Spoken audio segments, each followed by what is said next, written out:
Hello everyone, स्वागत है आप सभी का आपके अपने इस YouTube channel struggle for education 563 में।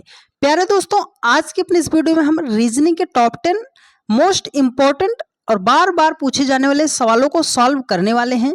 और आज की क्लास जो है टारगेट है एनटीपीसी 2025 जो एग्जाम आपका चल रहा है ग्रेजुएट लेवल का। तो यदि आप एनटीपीसी की तैयारी कर रहे हैं, आपका पेपर जो है कल है परसों है, जिस भी दिन होगा, ये अति संभावित प्रश्न है कि अब इन प्रश्नों के आने के बहुत ज़्यादा चांस हैं। और एनटीपीसी के अलावा आप किसी भी एग्ज़ाम की तैयारी कर रहे होंगे तो यह आपके 10 टाइप के सवालों को सॉल्व करेंगे और इतने टाइप का पूरा चैप्टर आज आपका कंप्लीट होता हुआ चलेगा। तो बस आप वीडियो को बहुत ही ध्यानपूर्वक देखते हुए चलिएगा। तो चलिए चलते हैं पहले क्वेश्चन पर। जैसे हमारे सामने ये पहला क्वेश्चन दिया गया है कि 5:10 प्रोपोर्शन 9 रेशियो क्वेश्चन मार्क दिया है। तो ये क्वेश्चन है नंबर एनालॉजी का। तो नंबर एनालॉजी के प्रश्नों को कैसे सॉल्व करते हैं, एकदम बेहतरीन तरीका बताएंगे, आप ध्यान से समझिएगा। देखिए, तो 5 से हम 10 कैसे बना सकते हैं? तो कई तरीके हो सकते हैं सर। 5 से हम क्या कर सकते हैं, 5 में अगर हम 5 जोड़ देंगे तो 10 हो जाएगा। तो जो इसके साथ आप अप्लाई करोगे वही इसके साथ अप्लाई करोगे। तो 9 में भी आप क्या करोगे, 5 को जोड़ोगे तो 9 5 कितना हो जाएगा, 14 हो जाएगा। पर 14 हमारा ऑप्शन में नहीं दिया गया है। कुछ लोगों के मन में ये विचार आ सकता है कि सर 5 को हम 2 से गुणा कर दें तो 5 दूनी कितना हो जाएगा, 10 हो जाएगा। तो 9 को भी हमें करना है 2 से गुणा, तो 9 दूनी कितना हो जाएगा, 18 हो जाएगा। पर 18 भी ऑप्शन में नहीं दिया गया है। अब यहीं पर बहुत सारे बच्चे इस प्रश्न को छोड़कर स्किप कर देंगे कि सर हमसे ये बनता ही ना, हमें ना बनाना ऐसा प्रश्न। लेकिन आप हमसे सीख रहे हो तो बेहतरीन तरीके से बताएंगे, आपका ऐसा प्रश्न कभी भी गलत नहीं होगा। देखो, ये हम आपको ले आए हैं आप लोगों के लिए, नंबर एनालॉजी की प्रॉपर्टी है, इसको आप स्क्रीनशॉट ले लीजिएगा। जब भी आपके सामने ऐसा प्रश्न आता है तो आपको प्लस माइनस इंटू करके नहीं चेक करना, आपको एक क्रम से चेक करना है। सबसे पहले चेक करना है प्राइम नंबर को, ठीक है। अभाज्य संख्या चेक करना है। तो सर 5 तो अभाज्य संख्या था, 10 हमारा अभाज्य संख्या नहीं था, 9 अभाज्य संख्या नहीं था। तो प्राइम नंबर का कॉन्सेप्ट समाप्त हो गया। तो दूसरे नंबर पे हम कहाँ जाएंगे सर, स्क्वायर पे जाएंगे, ठीक है। कहाँ जाएंगे, स्क्वायर पे जाएंगे। तो सर 5 है, 5 का हम कर दें स्क्वायर, 5 का हम कर देंगे स्क्वायर, 5 का स्क्वायर करेंगे तो 50 कितना हो जाएगा, 25 हो जाएगा। अब हमारे कुछ भाई परेशान हो जाएंगे, सर 25 तो 10 से बहुत ज़्यादा बड़ा हो गया, तो 25 से हम 10 कैसे ला सकते हैं? तो देखो ना, रीजनिंग पढ़ रहे हो, लॉजिकल रीजनिंग पढ़ रहे हो तो थोड़ा लॉजिक अपना लगाओ। 2 और 5 दोनों अंकों को अगर आपस में मल्टीप्लाई कर देंगे तो 5 दूना कितना हो जाएगा, 10 हो जाएगा। सर 10 ही तो उसने लिखा है, तो सेम वही लॉजिक 9 के साथ अप्लाई करो। 9 का करोगे आप स्क्वायर, 9 का स्क्वायर करोगे तो 9 नाम कितना हो जाएगा, 81। आपने क्या किया था, दोनों अंकों को मल्टीप्लाई, तो यहाँ पर भी दोनों अंकों को मल्टीप्लाई कर दो। 8 को 1 में मल्टीप्लाई करोगे तो 8 एकम कितना हो जाएगा, 8 हो जाएगा। 8 ऑप्शन में है, आप बोलोगे हाँ सर ऑप्शन सी में दिया गया है, तो दिया गया है तो यही आपका राइट आंसर हो जाएगा। उम्मीद करते हैं आपको इतनी बातें बहुत बेहतरीन तरीके से समझ में आई होंगी। देखो, अब आपको प्रॉपर्टी थोड़ा सा बता देते हैं। देखो, सबसे पहले प्राइम नंबर चेक करना, स्क्वायर चेक करना, ना आए तो क्यूब चेक करना, ठीक है। उसके बाद डिवाइड चेक करना है, मल्टीप्लाई चेक करना है, एडिशन चेक करना है, सब्ट्रैक्शन चेक करना है। अगर देखो यहाँ पे अभी प्लस करके आप लाए थे ना, 5 जोड़ा आपका 10 हो गया। इसी में अगर यहाँ पे ऑप्शन में 14 भी दिया होता तो हम क्या करते, तो आपकी ये प्रॉपर्टी आपकी डिसाइड करती कि कौन सा ऑप्शन सही होगा, ठीक है। चलिए तो चलते हैं नेक्स्ट क्वेश्चन पर। बस वीडियो को आप बहुत ही गहनता के साथ देखिएगा, कॉपी और कलम के साथ देखिएगा, क्योंकि आप फिल्म नहीं देख रहे हो कि खटिए पर लेटे रहो, बैठे रहो और सामने वीडियो हमारी चलती रहे, है ना। तो मूवी थोड़ी चल रही है, आपका हाथ भी चलना चाहिए, ठीक है। देखिए, कह रहा है कि एक विशिष्ट कूट भाषा में 10 को बोल रहा है, 10 को 33 के रूप में लिखा गया है और पैम को 28 के रूप में लिखा गया है। तो उस कूट भाषा में बग के लिए कूट क्या होगा? तो बग के लिए कूट क्या होगा? जब भी हमारे सामने ऐसा प्रश्न आएगा तो कोडिंग डिकोडिंग का सवाल जब भी आएगा तो हमें इन लेटरों का प्लेस वैल्यू पता होना चाहिए। तो चलिए लिखते हैं। अब देखो यहाँ पर क्या है, टी है, टी का कितना होता है प्लेस वैल्यू, 20 होता है। ए है, ए का कितना होता है, 1 होता है। यन है, यन का कितना होता है सर, 14 होता है। तो देखो 20 1 14 से हमें बनाना है 33। तो कैसे बनाएंगे, तो सर हम पहले एक बार जोड़कर चेक करते हैं, ठीक है। जोड़कर चेक करते हैं तो देखो 14 1 15, 15 में 20 जोड़ोगे आपका कितना आ जाएगा, 35 आ जाएगा। सर उसने तो 33 लिखा है, ठीक है, चलो इसके साथ अप्लाई करो, फिर आगे लॉजिक समझते हैं। पी का कितना होता है? पी का होता है 16 होता है। ए का कितना होता है? 1 होता है। यम का कितना होता है? 13 होता है।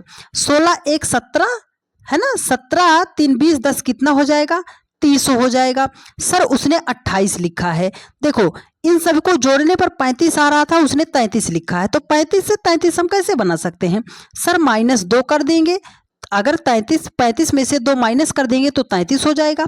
सर 30 यहाँ पर आ रहा है इन सबको जोड़ने पर, उसने क्या लिखा है? 28, तो 30 से 28 कैसे बना सकते हैं? सर -2 कर देंगे। तो लॉजिक हमें मिल गया है कि इनका हम प्लेस वैल्यू लिखेंगे, सबको जोड़ेंगे और लास्ट में 2 माइनस कर देंगे। तो चलो बी का कितना होता है? आप कहोगे सर 2 होता है। यू का कितना होता है? 21 होता है। जी का कितना होता है? 7 होता है। सबको हमें करना है ऐड, तो 21 2 23, 23 7 कितना हो जाएगा? 30 हो जाएगा। सबसे हमने 2 माइनस किया था, तो यहाँ पर भी 2 माइनस कर देंगे। तो जब हम 30 में से 2 को माइनस कर देते हैं तो हमारा हो जाएगा 28 हो जाएगा, 28 हो जाएगा, और ऑप्शन 4 आपका क्या हो जाएगा? राइट आंसर हो जाएगा। उम्मीद करते हैं प्यारे दोस्त बहुत ही बेहतरीन तरीके से आपने सारी बातों को सीखा होगा, ठीक है। इसी तरीके से आपके एग्जाम में भर भर के प्रश्न आ रहे हैं, तो बस आप वीडियो को पूरा देख लीजिएगा, आपसे एक भी प्रश्न गलत नहीं होगा और बेहतरीन तरीके से सॉल्व करना आप सीखोगे।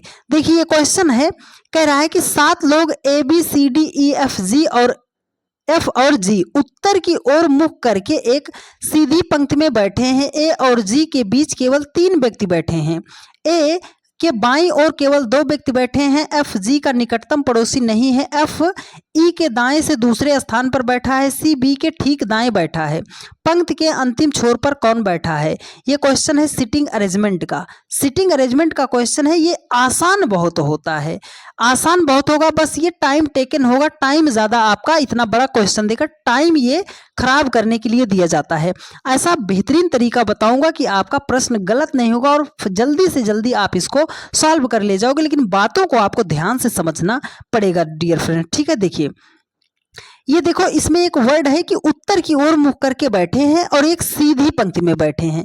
तो जब भी आपके सामने अब दोबारा ऐसा प्रश्न आए तो आपको क्या करना, जब भी आपके सामने आए एक फिगर पे आपको काम नहीं करना, एक लाइन बना के आपको काम नहीं करना, 2 3 4 लाइन आप इस तरह ड्रा कर लीजिएगा जब एग्जाम हॉल में आप क्वेश्चन को सॉल्व करते रहिएगा, ठीक है। तो चलो हम बना लेते हैं। ऐसे बना लिए, कितने लोग हैं? 7 लोग हैं, तो हमने बना लिया 1 2 3 4 5 6 7, ठीक है। आगे ड्रा कर लो, 1 2 3 4 5 6 7, आगे ड्रा कर लो फिर से, ठीक है।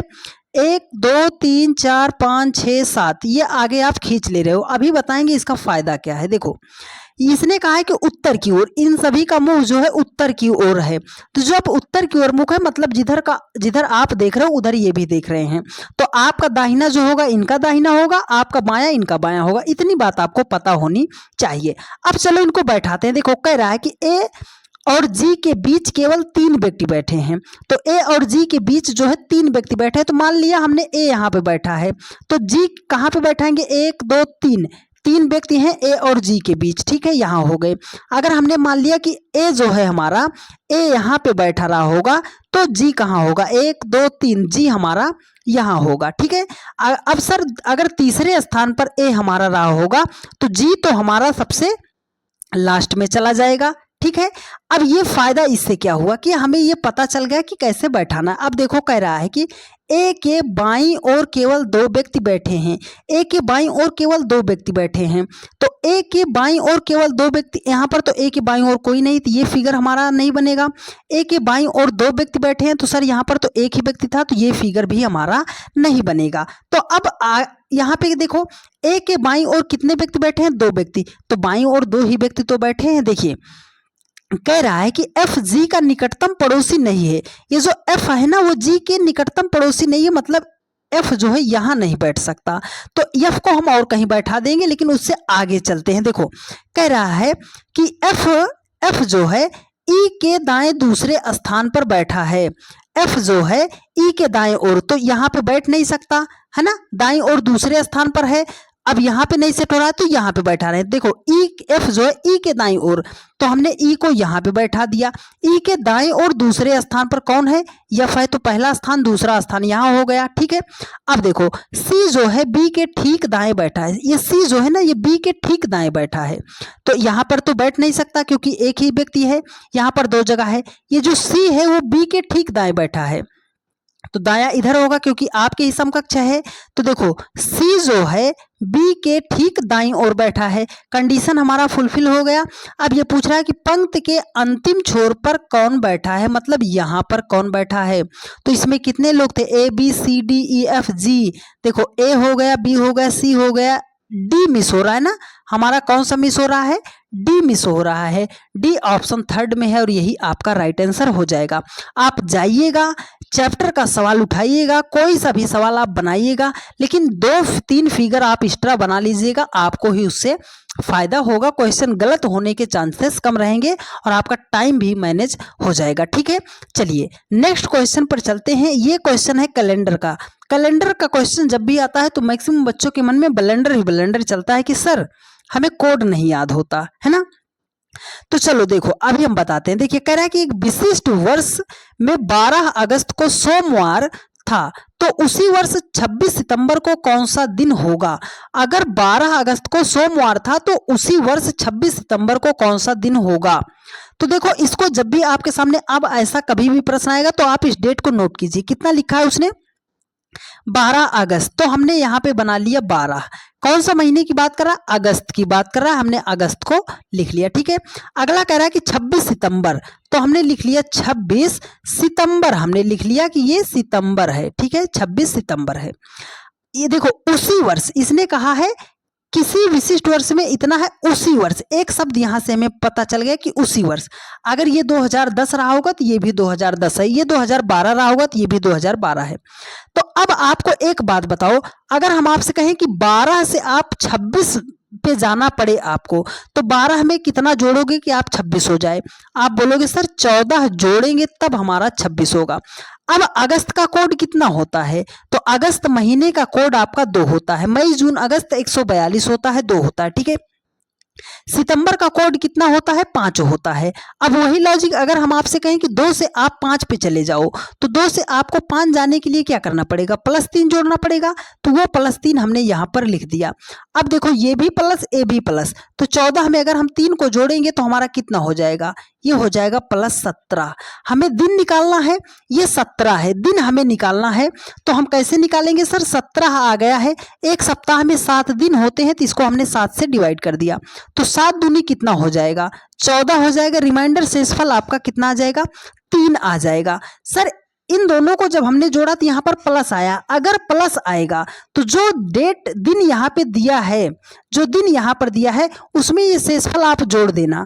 अगर ये माइनस आएगा तो इस दिन से आप ये माइनस कर देना। तो देखो सोमवार है, सोमवार में हमें 3 दिन जोड़ना है, तो मतलब मंगलवार, बुधवार, बृहस्पतिवार, कौन सा दिन होगा, बृहस्पतिवार हो जाएगा। 26 सितंबर को कौन सा दिन होगा, बृहस्पतिवार हो जाएगा। सर बृहस्पतिवार तो ऑप्शन में नहीं दिया गया है, तो देखो ना भाई, बृहस्पतिवार को ही गुरुवार बोलते हैं और ऑप्शन थर्ड ही आपका क्या हो जाएगा, राइट आंसर हो जाएगा। अब बहुत सारे हमारे भाई ये कमेंट कर सकते हैं कि सर हमें कैलेंडर का कोड याद नहीं होता है। इतना बेहतरीन तरीका आपको हम बताए हैं प्यारे दोस्त कि आप जिंदगी भर याद रखोगे और एक प्रश्न आपका गलत नहीं होगा। महज 2 से 3 सेकंड में सवालों को सॉल्व करना आपको सिखा दिए हैं। ठीक है, उस वीडियो को हम आपको लिंक देंगे, आप यहां से आप देख लीजिएगा। अगर दोबारा आपको कैलेंडर कभी पढ़ने की जरूरत पड़े तो आप बता दीजिएगा कि सर हमें समझ नहीं आया। ठीक है, चलिए उसका लिंक नीचे देंगे, इस वीडियो के बाद आप ध्यान से उसको जरूर देख लीजिएगा। ठीक है, और यदि आपने अभी तक भी चैनल को सब्सक्राइब नहीं किया है तो चैनल को सब्सक्राइब कर लीजिए। वीडियो को लाइक नहीं किया है तो लाइक करके अपने अन्य सभी दोस्तों के पास शेयर कर दीजिए जिनको भी रीजनिंग समझ में नहीं आती है। एक बढ़िया क्वेश्चन आपकी स्क्रीन पर क्वेश्चन है लेटर एनालॉजी का, कैसे सॉल्व करना है बेहतरीन तरीका बताएंगे। देखिए बोल रहा है कि पेन को उसने लिखा है 755, पेन को लिखा है 755, तो हम फॉग को क्या लिख सकते हैं, हैं। तो वही बात सर, जब भी लेटर आएगा इनका हमें प्लेस वैल्यू पता होना चाहिए।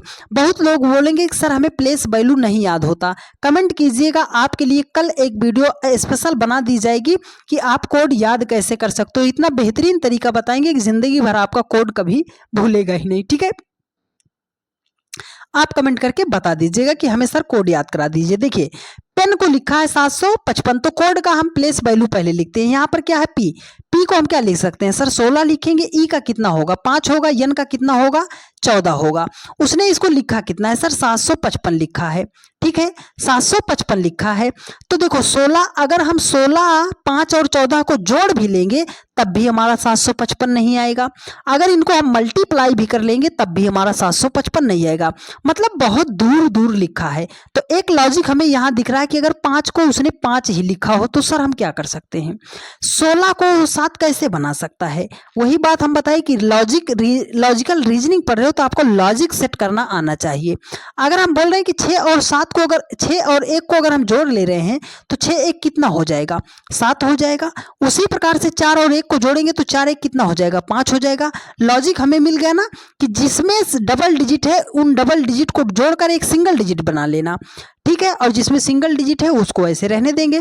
तो देखो यहाँ पर एफ का कितना होता है 6, ओ का कितना होता है 15, जी का कितना होता है 7 होता है। तो सर 6 है तो 6 ही लिखेंगे, सिंगल डिजिट है, 7 है तो 7 ही लिखेंगे। लेकिन यहाँ पर 15 है तो 15 में 2 डिजिट है और दोनों को हम ऐड करेंगे तो 5 1 कितना हो जाएगा 6 हो जाएगा। तो हो जाएगा 667। मतलब फॉग को क्या लिखा जाएगा 667 लिखा जाएगा। ऑप्शन ए में है और यही आपका राइट आंसर हो जाएगा।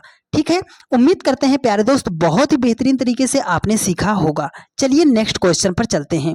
एक बहुत ही बेहतरीन सवाल है, आइए इसको आपको सॉल्व करना बताते हैं। देखिए कह रहा है कि निम्नलिखित में से कौन सा अक्षर समूह दी गई श्रृंखला को तार्किक रूप से पूरा करने के लिए प्रश्न चिन्ह को प्रतिस्थापित कर सकता है। मतलब इस क्वेश्चन मार्क के स्थान पर कौन सी संख्या होगी। कैसे सॉल्व करना है, ये क्वेश्चन है श्रृंखला का, सीरीज का क्वेश्चन है, नंबर सीरीज का।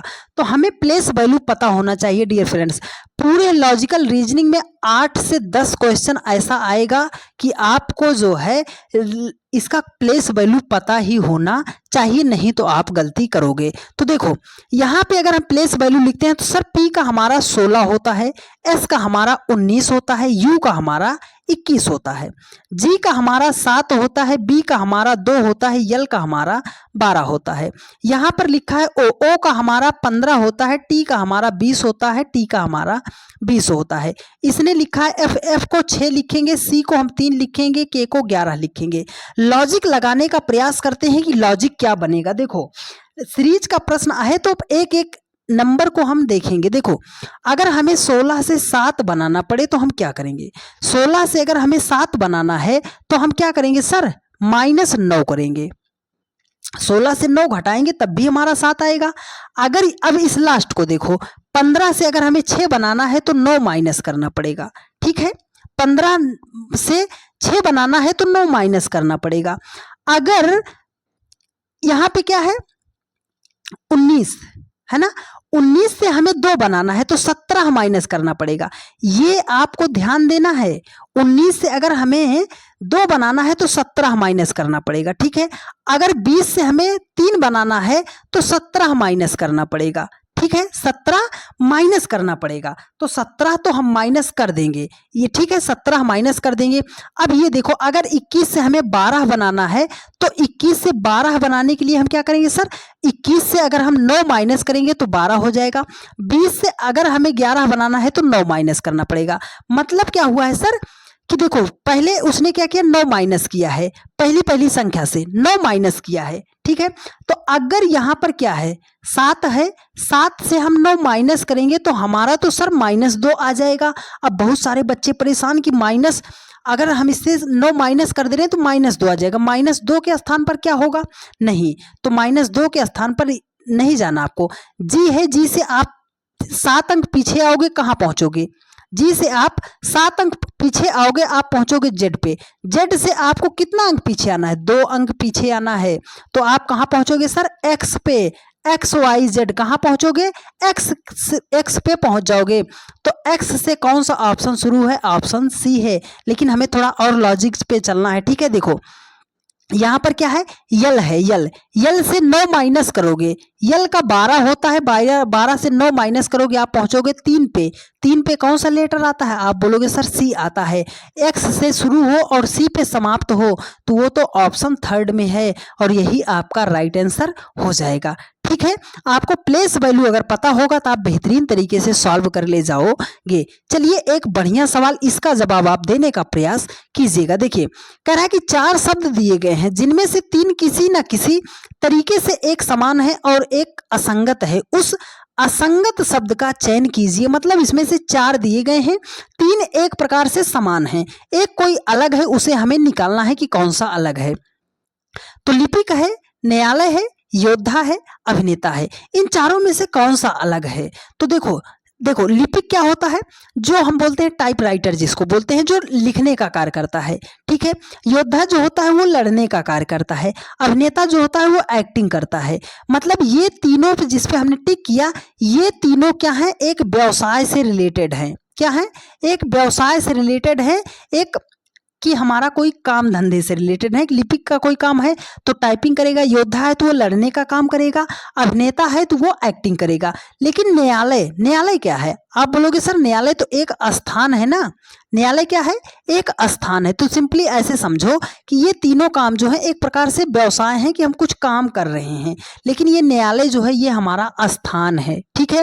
तो अलग कौन सा हुआ, आप बोलोगे सर ऑप्शन सेकंड ही तो हमारा अलग है, तो यही आपका राइट आंसर भी हो जाएगा। चलिए अगला क्वेश्चन है, ये क्वेश्चन है बहुत ही लाजवाब प्रश्न है, सिंपल सा प्रश्न है, लेकिन इसी सिंपल से प्रश्न के माध्यम से आपको हम जो ब्लड रिलेशन है उसको समझाने का प्रयास करेंगे। देखिए निर्देश दिया है कि ए बी का पिता है लेकिन बी उसका बेटा नहीं है, डी ए की पत्नी है, सी डी का बेटा है, डी बी से किस प्रकार संबंधित है। बहुत ही सिंपल प्रश्न है लेकिन कुछ बातें आपको हम बता देंगे।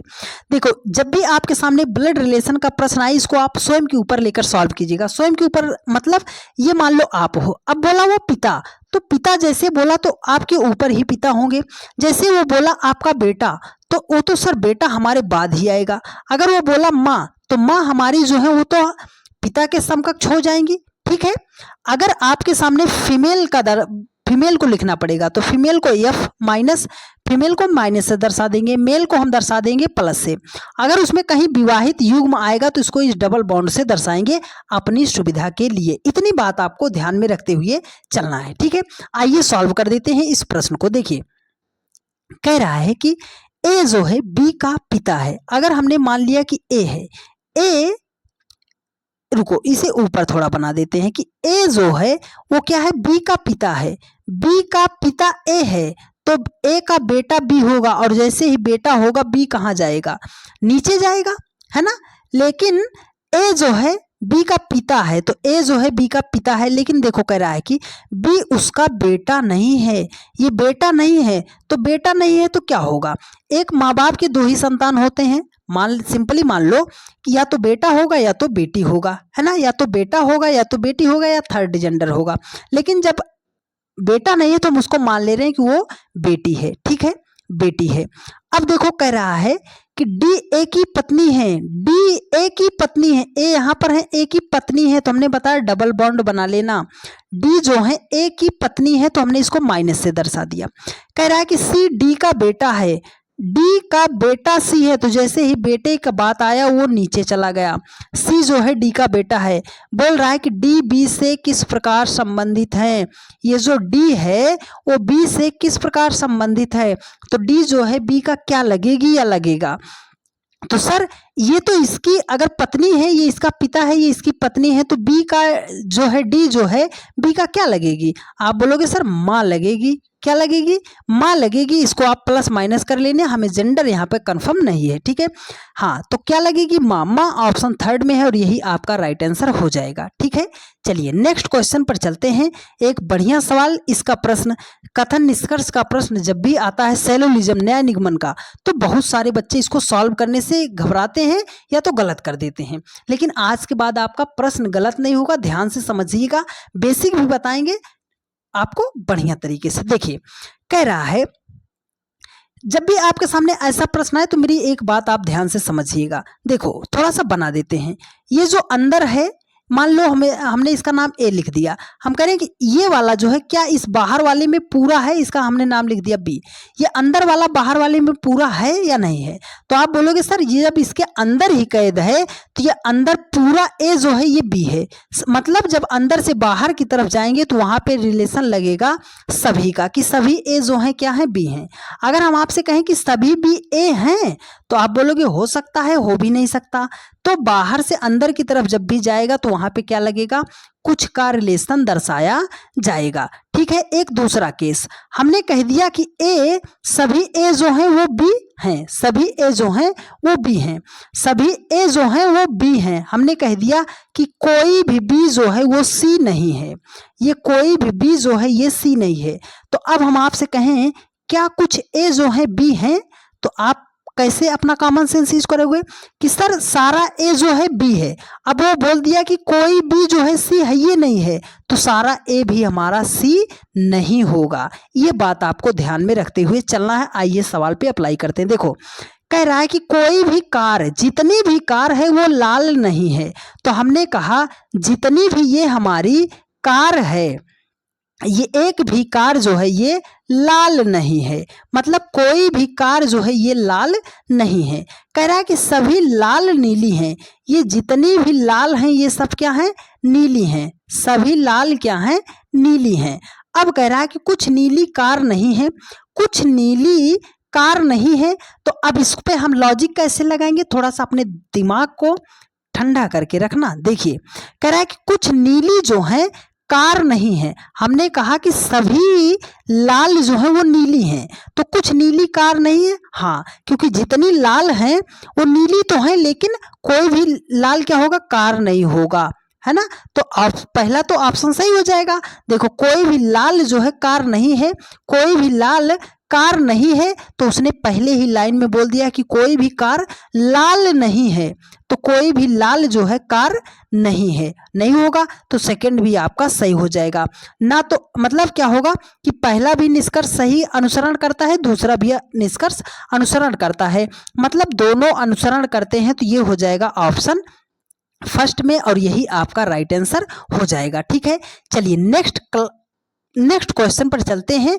ये क्वेश्चन है मिसिंग नंबर का, बहुत ही बढ़िया सवाल है, बहुत ज़्यादा बच्चों को परेशान करता है, लेकिन आज के बाद आप परेशान नहीं होना। देखो कह रहा है कि लुप्त संख्या ज्ञात कीजिए, हमें इस क्वेश्चन मार्क के स्थान पर संख्या ज्ञात करनी है। तो जब भी अब आपके सामने ऐसा प्रश्न आएगा तो मेरी सबसे पहले एक बात आप नोट करके लिखिएगा कि जिधर बड़ी बड़ी संख्या दी गई होगी उधर को ही हमें सवाल को सॉल्व करना पड़ेगा।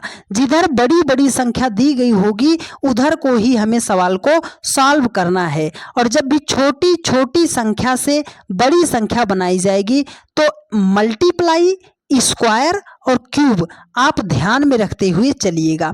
तो चलिए लगाते हैं इस सवाल को। देखो संख्या किधर बड़ी है, सर 14 है, 24 है, इस रो में संख्या बड़ी दिख रही है तो इधर को ही सॉल्व करना है। देखो 8 2 से 14 बनाना है, तो कैसे बनाएंगे, अगर 8 2 को मल्टीप्लाई कर दें तो 8 दूनी कितना हो जाएगा, 16 हो जाएगा। हमें 14 लाना है तो 2 माइनस कर देंगे, हमारा 14 हो जाएगा।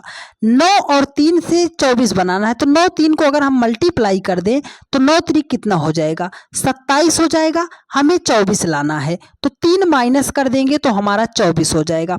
सर यहाँ पर 2 माइनस किया, यहाँ पर 3 माइनस किया, लॉजिक कहाँ है, देखो ये 2 आया कहाँ से, सर ये सेकंड वाली संख्या है, ये 3 आया कहाँ से? सर ये सेकंड वाली संख्या है। तो लॉजिक हमें मिल गया कि इस दोनों संख्या को कर दो मल्टीप्लाई। तो 5 को 4 में मल्टीप्लाई करोगे तो 5 चौके हो जाएगा 20, माइनस क्या करेंगे सर? ये सेकंड वाली संख्या। तो 20 में से 4 को जब हम माइनस करेंगे हो जाएगा हमारा 16 हो जाएगा। 16 ऑप्शन बी में है और यही हमारा राइट आंसर हो जाएगा। उम्मीद करते हैं प्यारे दोस्त बहुत ही बेहतरीन तरीके से पूरा सेशन आपको बढ़िया तरीके से समझ में आया होगा। यदि आपको सारी बातें समझ में आई हैं और आप चैनल पे नए हैं तो चैनल को आप तो सबसे पहले सब्सक्राइब कर लीजिए। उसके बाद आपके समकक्ष जो भी आपके साथी गण हैं, दोस्त हैं, हित मित्र, सखी सहेली, संबंधी हैं, जो भी कंपटीशन की तैयारी करते हैं, जिनको भी रीजनिंग समझने में दिक्कत होती है, आप उन तक यह वीडियो हमारे कहने से ज़रूर शेयर कर दीजिएगा। आपसे हम्बल रिक्वेस्ट है। और पूरा सेशन आपको कैसा लगा है, क्या आपको सारी बातें समझ में आई हैं? आप एक प्यारा सा कमेंट करके ज़रूर बता दीजिएगा। और डेली की रात 8:45 पर यह क्लास चलती है, तो जहाँ कहीं पर भी आप रहा कीजिएगा 8:45 पर आप आके जुड़ जाया कीजिएगा। टाइम नोट कर लीजिएगा 8:45, ठीक है, 8:45। मिलते हैं आप लोगों से नेक्स्ट वीडियो में। धन्यवाद।